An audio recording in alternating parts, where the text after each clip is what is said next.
Bonjour et bienvenue à toi sur cette vidéo clé initiatique janvier 2022. Quel est le programme? Quels sont les challenges, les défis, les messages? Qu'est-ce qu'il y a à dire pour janvier 2022? Quand je me connecte à toutes les personnes qui vont écouter cette vidéo, ce qui est assez surprenant, c'est que c'est très calme, ça change de ces derniers mois, c'est très calme, ça donne presque la sensation, on me dit, comme par exemple d'une femme qui vient d'accoucher. C'est-à-dire qu'elle s'est démenée, parfois pendant plusieurs heures, des fois même pendant plusieurs jours de travail, de dur labeur. Elle savait plus où elle habitait, elle savait plus comment elle s'appelait, mais elle savait qu'elle devait y aller, elle savait qu'elle devait garder le cap, et elle est passée au travers de grandes souffrances. Et puis une fois que c'est fini, là il y a la lumière au bout du tunnel, là, il y a la grosse libération, tout prend sens, mais c'était pour ça que je suis passée au travers de cette épreuve. Voilà, ça me parle de ça pour les derniers mois de l'année en fait, comme un accouchement ou des accouchements, comme si on avait été des maïoticiens, maïoticiennes pour nous-mêmes, et que ça avait rué vraiment dans les brancards. L'idée là, ce que j'entends, c'est comme si on se plantait, comme si on se trompait, entre guillemets, si cette notion existe, parce que en fait on avait positionné des trajectoires dans notre vie. Bah tiens, là je veux aller sur cette trajectoire pour aller vivre ça, et puis là je vais aller sur cette trajectoire pour aller vivre ça, mais en fait ça, c'était pas quelque chose qui nous correspondait fondamentalement. Donc on avait une vision erronée de ce qui pouvait nous faire du bien, de ce qui pouvait nous convenir, parce qu'en fait on le faisait depuis la base de qui nous sommes, mais erroné, c'est-à-dire nous plus des carapaces, nous plus des blessures, nous plus des pensées erronées à propos de nous-mêmes, et on croyait que tout ça c'était nous, alors qu'il y avait une séparation à faire. Un peu comme un verre avec de l'eau boueuse, et qu'on laisse reposer, la terre elle va se poser au fond, et puis l'eau au-dessus elle va devenir transparente, cristalline. Mais cette eau cristalline, c'est ce que vous êtes. La terre au fond, c'est ce qui n'est pas vous, c'est ce qu'on porte dans notre sac à dos, et on a cru que c'était nous, mais c'était pas nous. Donc ces derniers mois de l'année ont été là pour vraiment faire la scission en fait entre ça. Pour mieux se retrouver. Et là, avec le nouvel an, ce mois de janvier, c'est le ça y est, je me retrouve. Ok, c'est plus tranquille, c'est plus doux, c'est plus calme. Et alors, on me dit, oui, ça veut pas dire qu'il n'y a plus rien à faire et que c'est bon, maintenant tout est joué, c'est fini, je suis au bout du chemin, je suis un éveillé. Ou... Non, c'est une autre étape du parcours. C'est-à-dire que pour reprendre cette image-là, quand une mère donne naissance à son bébé, elle peut avoir l'impression, ah, ça y est, c'est bon, c'est fini, j'ai accouché, c'est bon, c'est fini. Et non, le bébé, faut apprendre à le connaître, on va apprendre à interagir avec lui, on va l'accompagner tout au long de sa croissance, et puis il y a des fois, il aura sa période du non, puis des fois, il sera en crise d'ado. Voilà, il y a encore plein de péripéties, il y a encore plein d'expériences à traverser.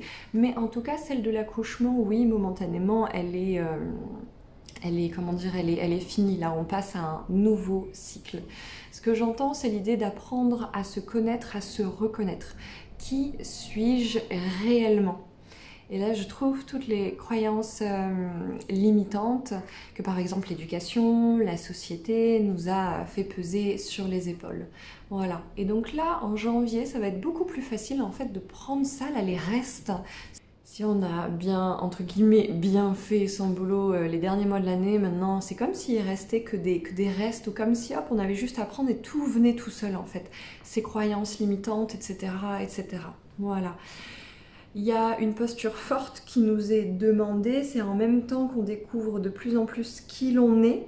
C'est pas juste de dire ok, ben ouais, ça parle de moi, ok, chouette, bon je le sais. Non, c'est aussi de se positionner dans ça et de se créer une vie en cohérence avec ça. C'est-à-dire que juste voir, oh bah tiens là j'ai traversé un beau processus de renaissance, oh tiens bah ça je crois que ça parle de moi, ah ouais ça je vois que ça parle plus de moi, hop je laisse partir. Et puis ça s'arrête là. Non, c'est ce que je reconnais comme étant moi, mais je vais dedans, je vais le vivre, je me crée une vie à l'image de ça. C'est comment dire, une posture active, je suis créateur de ma vie. Je reprends cette posture de héros, héroïne, personnage principal de mon propre film. La question là qui est posée, c'est comment savoir qui je suis? Comment être sûr que ça, c'est ce que je suis? Quand je suis dans l'espace de qui je suis, je me sens en joie, je me sens bien, je me sens compris. je me sens reconnue. C'est fluide, c'est une évidence. Quand je suis dans ce qui n'est pas à mon image, je me sens en souffrance, je me sens à côté de la plaque, je me sens en décalage. Voilà. Et on me dit qu'il y a des gens qui persévèrent dans ces états de souffrance, dans ces situations qui amènent beaucoup de souffrance, parce qu'ils culpabilisent beaucoup, prennent beaucoup trop de responsabilités sur les épaules. Quand on prend trop de responsabilités sur les épaules, on ne va pas pouvoir toutes les honorer, donc forcément ça va donner de la culpabilité au final. Et il y a des gens qui restent dans ces situations de souffrance, c'est-à-dire où ils voient bien qu'il y a un décalage, qu'ils voient bien que ça colle pas, qu'ils voient bien qu'ils sont à côté de la plaque, qu'ils voient bien que c'est pas à leur image, mais qui restent dans les situations comme par culpabilité. Comme en se disant, mais si vraiment je faisais tous les efforts du monde, ça devrait marcher, ça devrait aller. Alors que parfois, il y a juste à reconnaître, bah non, en fait, j'ai pas envie d'améliorer ça. J'ai pas envie de faire des efforts. Être moi, c'est ce qui demande le moins d'efforts possible. Donc si ça marche aussi peu, si ça me fait me sentir à côté de la plaque, et bah stop. Soit je change la situation, soit j'arrête, en tout cas, je me décale. Pour revenir là où, clac, c'est ma place. Voilà. Qu'est-ce qu'il y a d'autre? Alors là, on se prend une belle leçon sur la responsabilité. Ok, alors qu'est-ce que vous avez à dire sur la responsabilité? Oui, ils disent qu'on est complètement, entre guillemets, à l'ouest par rapport à la notion de responsabilité, que souvent, et comme dans nos films, ils disent que là où on le voit plus, c'est dans les films où il y a comme des super-héros, des films où il y a des soldats avec un grand sens du devoir. Il est de ma responsabilité de sauver ce pays, ou il est de ma responsabilité de me battre pour ma patrie, ou, vous voyez, les choses comme ça, ou non, les gens qui souffrent, je vais me lever et je vais faire quelque chose pour eux, ou alors je souffrirai avec eux. Il y a vraiment quelque chose de très culpabilisant dans cette notion-là. C'est-à-dire qu'en fait, elle nous encourage à vivre tout le reste, la vie des autres, leur souffrance, mais pas la nôtre. C'est-à-dire que toutes ces croyances-là, qui sont beaucoup des legs de judéo-chrétiens, nous encouragent à nous décaler de nous-mêmes pour aller vivre la vie des autres. Plutôt même sauver la vie des autres, donc on devient des super-héros à voir la misère partout dans le monde, à voir où ça déconne, à voir où ça va pas, et donc à souffrir de ces décalages présents dans la vie des autres, dans le monde, dans « oh mon Dieu, c'est horrible, c'est horrible, c'est horrible ». Or, c'est la vie des autres, donc on n'a pas le moindre pouvoir dans cette vie des autres. Et si jamais on revenait se recaler dans sa vie, bah, ce serait être égoïste, ce serait être un fou, individualiste. Voilà. Donc là, on est appelé à remettre tout ça dans le bon ordre. C'est-à-dire le seul endroit où j'ai du pouvoir. Pouvoir, c'est un verbe à l'infinitif. Quand on le conjugue, ça donne « je peux ». Donc mon pouvoir personnel, c'est ce que je peux faire dans ma propre vie. Et là, l'invitation, elle est dans le fait de voir que je peux rien dans la vie de l'autre. Je suis juste tout puissant dans ma vie. Et il n'y a qu'à regarder sa vie pour voir ce qu'on en fait de son pouvoir personnel. C'est-à-dire, quel choix vous avez posé dans votre vie. Qu'est-ce que vous vous permettez de vivre ou pas via votre toute-puissance. Et là, vous allez voir à peu près le lien que vous avez avec ça. Ok, je suis en train de le bouger en même temps. Ouais. J'entends, chez beaucoup de gens qui écoutent cette vidéo, j'entends beaucoup de mes papas et maman, ils m'ont dit que je serais une bonne personne si je faisais soit ce que eux me disent, ou si je rends heureux mes parents, ou si je fais des bonnes choses pour les autres, bonnes choses entre guillemets pour les autres. Ok. Il y a une mise à jour qui est en train de s'installer du coup par rapport à ça. Comment pourrait-on définir la responsabilité ?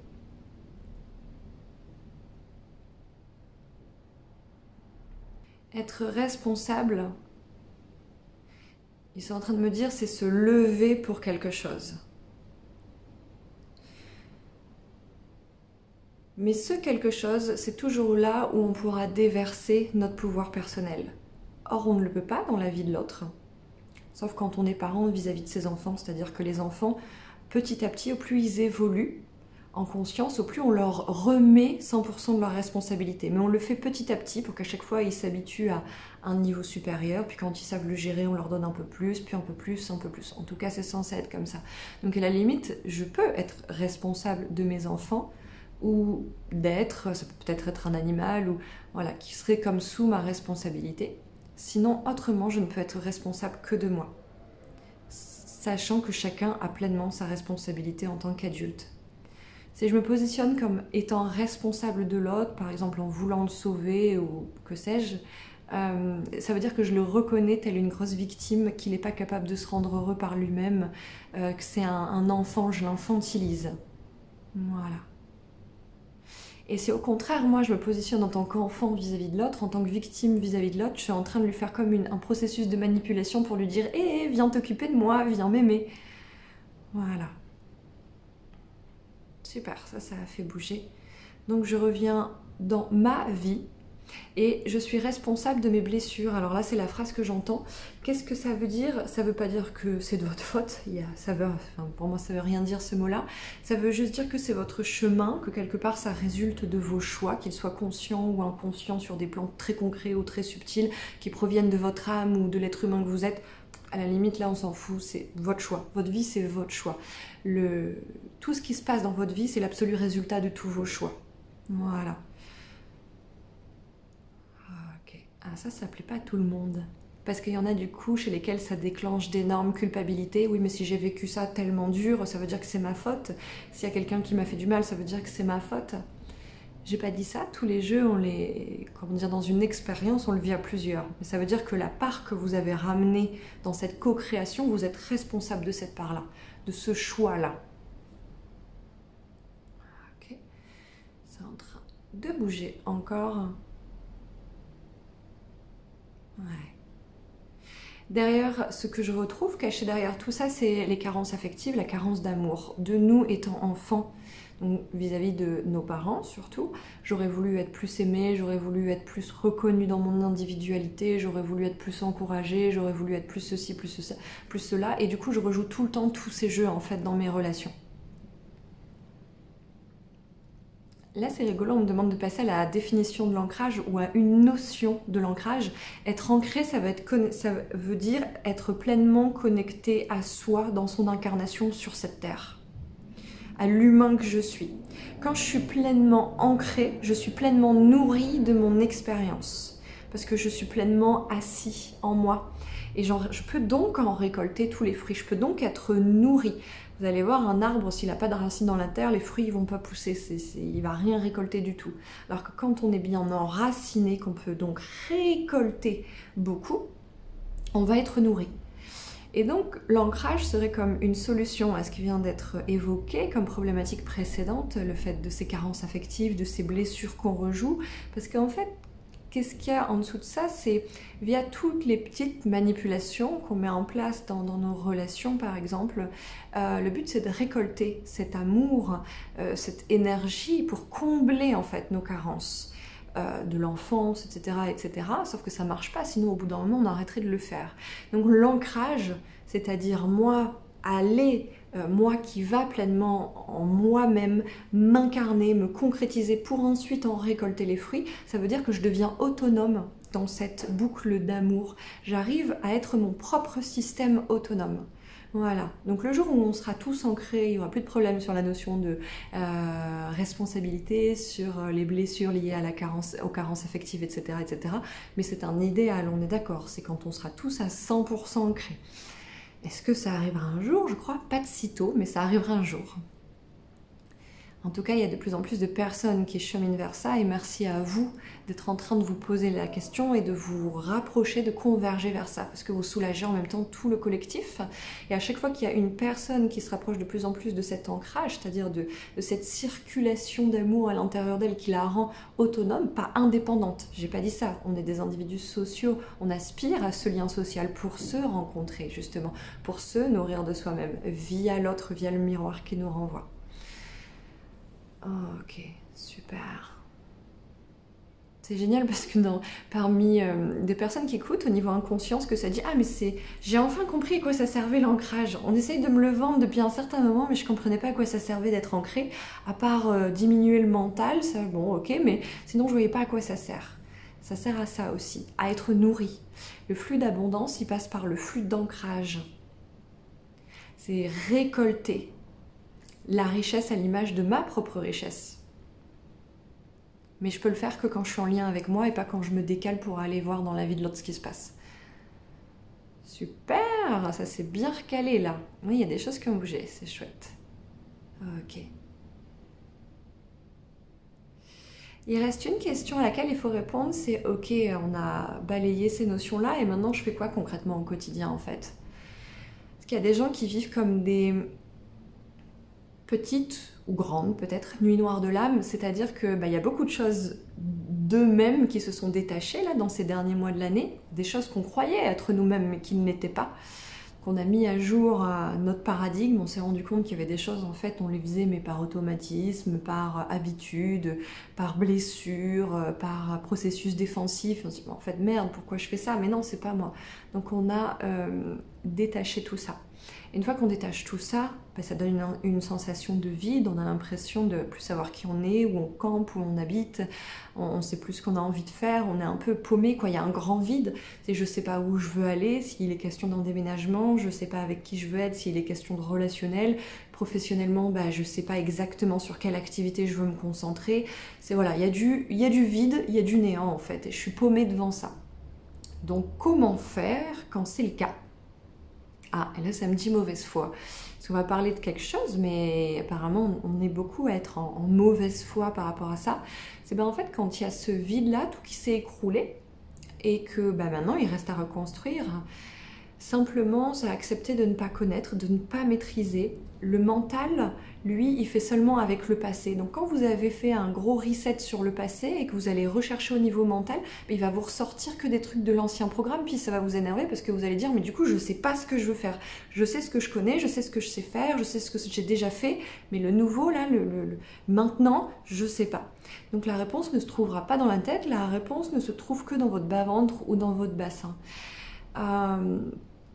Des personnes disent ne pas ressentir assez ce qui se passe dans ces zones-là en elles et que donc pour elles c'est très compliqué du coup d'aller chercher ce qui les attire, cette attraction naturelle qui se fait, cette envie qui les amène quelque part. L'envie c'est pour vous faire vous sentir en vie, c'est-à-dire vivant, reconnecté à vous.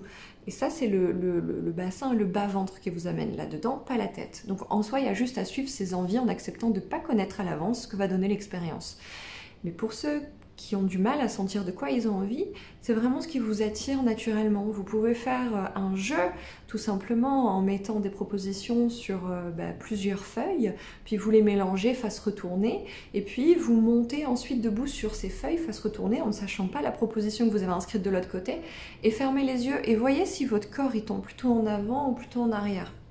Là on est sur l'exercice du balancier ou avant-arrière qu'on retrouve par exemple en kinésiologie, c'est-à-dire que le corps sait. Le corps, il a un savoir extraordinaire.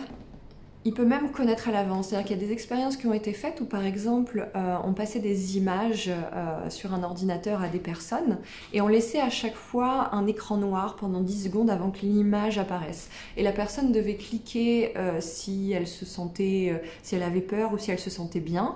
Et en fait, au bout d'un moment, les gens, ils cliquaient tous avant 4 secondes que l'image apparaisse. C'est-à-dire qu'ils savaient déjà ce qu'allait leur faire ressentir cette image avant qu'elle soit réellement apparue sur l'écran. Donc ces expériences tentent à montrer qu'il y a comme une intelligence du corps, une intelligence de cette vie qui traverse notre corps et qui est déjà en train de nous informer avant que c'est eu le temps de remonter au cerveau et d'être analysé. Donc là, c'est s'abandonner à cette intelligence-là et accepter de ne pas savoir ce que ça va donner puis d'aller le vivre. Donc par exemple, ça peut être, tiens, j'ai vu un truc, ouais, ça me tente très bien. Puis après, il y a le mental qui s'en mêle et qui dit « Ouais, mais ça n'a ni queue ni tête, pourquoi tu voudrais aller faire ça, n'importe quoi, puis ça va coûter de l'argent, t'as pas l'argent, et puis ceci, et puis cela. » Et là, ça demande justement d'aller faire ces sauts dans le vide pour apprendre à se connaître au travers de ces expériences-là. Voilà. Et de tout simplement accepter de se laisser diriger par ce flux de vie qui pourrait être comme une rivière, et puis nous, on est dessus en train de faire la planche, là, et de se laisser guider. Voilà, accepter de se laisser guider par ça. Ok, ça aussi, ça a bougé. Il n'y a personne d'autre que vous qui puissiez valider ces ressentis-là. Uniquement vous y avez accès puisque c'est par votre corps et tous les capteurs présents dans votre corps que vous y avez accès. Quelqu'un d'autre n'étant pas dans votre corps ne peut pas y avoir accès. Vous ne pouvez pas vous planter. Là où vous vous planterez le plus, c'est en écoutant l'autre qui n'est pas dans votre corps. Voilà. Donc acceptez de suivre ses ressentis. Et puis, il vous parle précisément à vous, avec votre langue, votre langage. Si vous transmettez à l'autre, bah tiens, quand j'ai pensé à cette expérience, ça m'a fait un boom dans cet endroit-là, ou ça m'a fait ci, ou ça m'a fait ça m'a fait mi. Lui, il va vous répondre, il va vous dire ce qu'il en pense, mais depuis son propre langage, qui sera peut-être pas le même que le vôtre. Par exemple, ça m'amuse toujours beaucoup, c'est s'il y a une personne qui pose une question, puis il y a 10 personnes autour de la première qui vont tirer les cartes pour répondre à sa question. Et bien on aura 10 tirages absolument différents. Parce que chaque carte qui sera tirée sera là pour la personne qui a tiré la carte et qui va la lire. Et dans ce qui va retranscrire à la personne, voilà, les 10 vont a priori avoir à peu près le même message, mais via des tirages complètement différents. Donc acceptez que ce soit différent pour vous, comment la vie vous parle. Acceptez d'aller à la rencontre de votre propre langage et acceptez de vous soutenir dans ce processus. Normalement, les parents sont censés nous apprendre à faire ça, c'est-à-dire à donner de l'importance à notre intériorité, surtout la mère. À notre intériorité, ça peut être au niveau émotionnel, au niveau des sensations, au niveau de l'intuition. Elle est censée nous apprendre à dire « Ah tiens, là tu as ressenti ça, c'est chouette, et si tu suivais pour voir ce que ça donne ?» Sauf que c'est pas quelque chose qu'on nous apprend dans nos sociétés. Donc là, aujourd'hui, soyez une mère pour vous et accompagnez-vous dans cet apprentissage-là. Surtout si vous sentez que vous n'y avez pas été du tout accompagné pendant votre enfance. Parce que là, il y a un gros manque et du coup, à chaque fois que vous allez devoir choisir votre chemin dans votre vie, vous allez être complètement bloqué et plutôt repartir par sécurité sur des choses que vous avez déjà faites et donc être méga super frustré en les faisant. Puisque vous en avez marre de vivre la même expérience. Voilà. Ok. Ça marche. Donc là, la mauvaise foi, elle est en train de se lever. Donc la phrase, c'est « Libre à moi de suivre ce que je ressens. Libre à moi de m'encourager dans ce que je ressens. » Ok. Super. Ouais, ça parle juste d'une notion, c'est il y a des personnes qui disent oui mais c'est pas rationnel de suivre ce qu'on ressent. Alors moi personnellement je trouve que c'est ce qu'il y a de plus rationnel dans le sens où c'est concret, c'est ce que tu vis dans ton corps, c'est ce que tu ressens, c'est l'information, c'est le message que te distribue ton corps. Je veux dire, quand tu es en train de hurler à la mort parce que tu as une rage dedans, tu n'es pas en train de dire c'est pas rationnel quand même. Tu le ressens, c'est là, c'est concret. C'est pareil pour le reste. C'est simplement qu'on ne nous a pas appris à le légitimer. C'est juste ça. Parce que du coup, on préfère se dire je vais continuer à faire ce qui me rend, ce qui me rend pas heureux, puis je vais persévérer dans ça, puis espérer qu'un jour il y aura un résultat différent. Alors moi ça je trouve ça complètement pas rationnel. Là clairement. Voilà. Super. Et je vais juste vous inviter pour clôturer cette vidéo et pour aider à toutes ces informations-là qui viennent de passer de s'ancrer en vous, parce que ça a reconstitué un bel alignement. C'est comme si je le voyais tordu, bon, selon les personnes différemment, plus ou moins évidemment, hein, mais comme si là, clac, il était beaucoup plus droit et fort. Donc pour ancrer ça, je vais vous proposer d'imaginer que vous avez les pieds dans un élément qui vous fait du bien. Ça peut être dans la terre, dans la forêt, ça peut être dans l'eau, ça peut être les pieds dans l'air, comme si vous étiez accroché à un parachute en altitude. Quelque chose qui vous ferait du bien. Où mettriez-vous les pieds et ressourcez-vous dans cet élément-là.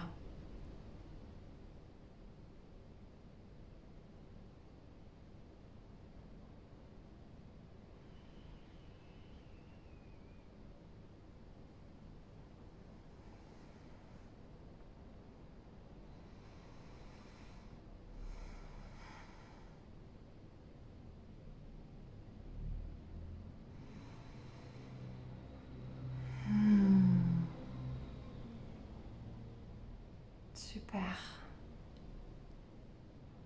Et on va faire une autre chose, la respiration vagale. Quand on fait un malaise vagal, c'est quand il y a comme une trop forte détente. Le nerf vagal, c'est un nerf qui nous fait passer, en super simple, c'est un nerf qui nous fait passer d'un état de stress sur le qui-vive à un état détendu, présent. On ne peut faire que des choix alignés si on est présent. On ne peut ressentir du plaisir que si l'on est présent, c'est-à-dire en état détendu. Or, dans notre société, on est encouragé à être constamment sur le qui-vive. Donc la respiration qu'on va faire, c'est une respiration qui vous permet de prendre l'habitude de retourner à un état de détente. C'est-à-dire le système nerveux autonome en mode parasympathique, c'est détendu, et orthosympathique, c'est en état de stress. Et c'est le nerf vagal qui fait ça. Donc là, on va faire la respiration vagale qui vous ramène à un état de présence. C'est simplement inspirer de l'air dans vos poumons. Et une fois que c'est fait, faites bouger cet air dans vos poumons. Dans votre ventre, dans vos poumons, dans votre ventre, dans vos poumons. Simplement comme si vous malaxiez l'air de l'intérieur entre vos deux poumons, puis entre votre ventre. Vous le faites descendre, remonter.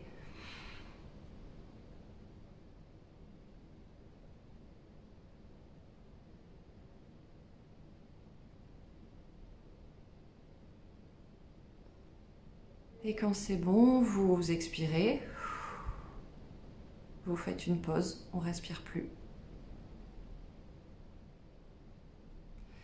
Et à nouveau, vous inspirez et vous malaxez cet air dans vos poumons, dans votre ventre. Vous jouez avec, comme on peut faire quand on se rince la bouche après s'être brossé les dents. Vous faites ça, mais avec l'air entre vos poumons et votre ventre. Et ça, vous pouvez le faire quelques fois, le matin, le soir, ou à des moments de votre journée où vous sentez que vous êtes crispé sur le qui-vive et que vous avez besoin de vous ramener en présence. Voilà. Super. Et on est bon pour cette vidéo. Merci à vous.